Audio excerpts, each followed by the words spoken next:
निमिया के पतिया गजब निकला गए हरे दैया जब निम कौरी हो।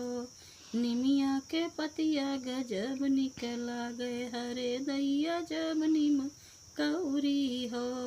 पहिली पहिल जब गईली गवनवा हरे दैया धैली ससुजी के गोड़।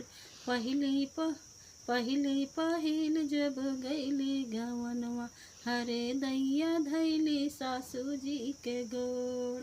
सासू गोसाई मोरा यस के आशीष हरे दैया पहले बेटा हुए हो। निमिया के पतिया गजब निकला गए हरे दैया जब निम कौरी हो।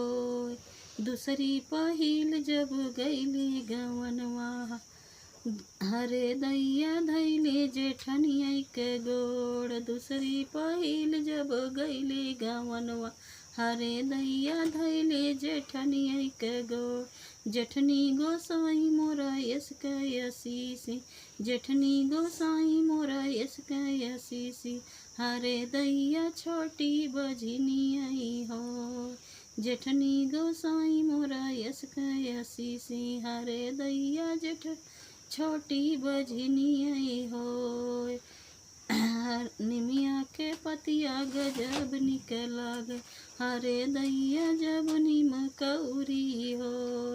तीसरी पहिल जब गईली गवनवा हरे दैया धैले ननदिया के गोड़। तीसरी पहिल जब गईली गवनवा हरे दैया धैले ननदिया के गोड़।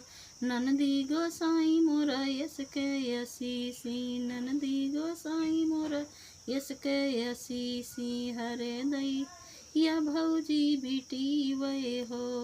ननदी गोसाई मोरा यस के आशीष हरे दैया भौजी बेटी वे हो।